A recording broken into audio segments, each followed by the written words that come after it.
ಈಗ ನಮಗೆ ಬರೀ ಉರಿತೈತ್ರಿ ಹೊಟ್ಯಾಗ ಪಿತ್ತ ಆಗ್ಯದ ಇದಾಗ್ಯದ ಅಂತೇಳಿ ಅದೇ ಅನ್ಕೋತೆ ಬಂದೇವ್ರಿ. ಸಣ್ಣ ನಾರ್ಮಲ್ ಗುಳ್ಳಿ ಆಗ್ಯದ ಗಂಟ್ಲಾಗ. ಆದ್ರೆ ಊಟ ಮಾಡೋ ಮುಂದೆ ತ್ರಾಸ ಮಾಡ್ತದ್ರಿ ಅಟ್ಟೆ ರೀ.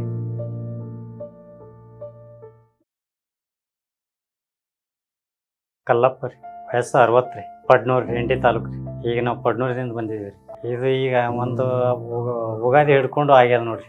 ಈಗ ನಮಗೆ ಬರೀ ಉರಿತೈತ್ರಿ ಹೊಟ್ಯಾಗ ಪಿತ್ತ ಆಗ್ಯದ ಇದಾಗ್ಯದ ಅಂತೇಳಿ ಅದೇ ಅನ್ಕೋತೆ ಬಂದೇವ್ರಿ. ಇದು ಆಗಿಲ್ಲ ಅಂದ್ರೆ ಒಂದು 4 ತಿಂಗಳ 5 ತಿಂಗಳ ಆಗಲ್ ಬಂದದ್ರಿ. ಸಣ್ಣ ನಾರ್ಮಲ್ ಗುಳ್ಳಿ ಆಗ್ಯದ ಗಂಟ್ಲಾಗ, ಕಾವಿಂದಿಂದ ಆಗ್ಯದ ಅಂತ ಹಿಂಗೆ ಹೇಳಿದ್ರಿ.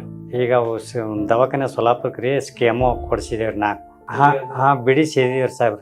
ಗುಟ್ಕಾನು ತಿಂದಿದೇವ್ರಿ ಸಾಹೇಬ್ರ. ಸುಳ್ಳು ಯಾಕೆ ಮಾತಾಡಣ್ರಿ, ಬಿಟ್ಟಿದೇವ್ರಿ. ಈಗ ಇದು ನಮ್ದು ಎಲ್ಲ ಕಂಡೀಷನ್ ಮುಗಿದ ಬಳಿಕ ಬಿಟ್ಟೇವ್ರಿ. 4-5 ರೊಟ್ಟಿ ಊಟ ಮಾಡ್ತೀನಿ ಏನಾದ್ರೂ. ನಮ್ಗೇನು ಉರಿ ಜ್ವರ ಇಂಥವು ಏನೂ ಇಲ್ರಿ. ಆದ್ರೆ ಊಟ ಮಾಡೋ ಮುಂದೆ ತ್ರಾಸ ಮಾಡ್ತದ್ರಿ ಅಟ್ಟೆ ರೀ. ಇಲ್ಲಿ ನುಂಗ ಮುಂದ್ರಿ ಅದು ನೀರ ತುತ್ತ ಸಿಕ್ತಲ್ರಿ, ನೀರು ಹಾಕಿದೆ ಅಂದ್ರೆ ನೀರು ಹೊರಗೆ ಬರ್ತದ್ರಿ. ಮತ್ತು ಈ ಊಟಕ್ಕೆ ಎಲ್ಲರೂ 4 ಮಂದಿ ಜನರು ಕೂತೇವಂದ್ರೆ ಅಸಹ್ಯ ಆತತ್ ಹೇಳಿ ಹೊರಗೆ ಹೋಗಿ ಉಲ್ಟಿ ಮಾಡ್ಕೊಂಡಾಗ ಅವಾಗ ಗಂಟ್ಲು ಸರಳ ಆಗ್ತದ್ರಿ. ಬೇಕಾದಂಗೆ ವಜ್ಜಿ ಹೊತ್ತಲ ಹೋಯ್ತೇವ್ರಿ. ಕೆಲಸ ಬಂದಿಲ್ರಿ, ಮಕ್ಕೊಂಡಿಲ್ರಿ, ಕೆಲಸ ಮಾಡ್ತೇವ್ರಿ.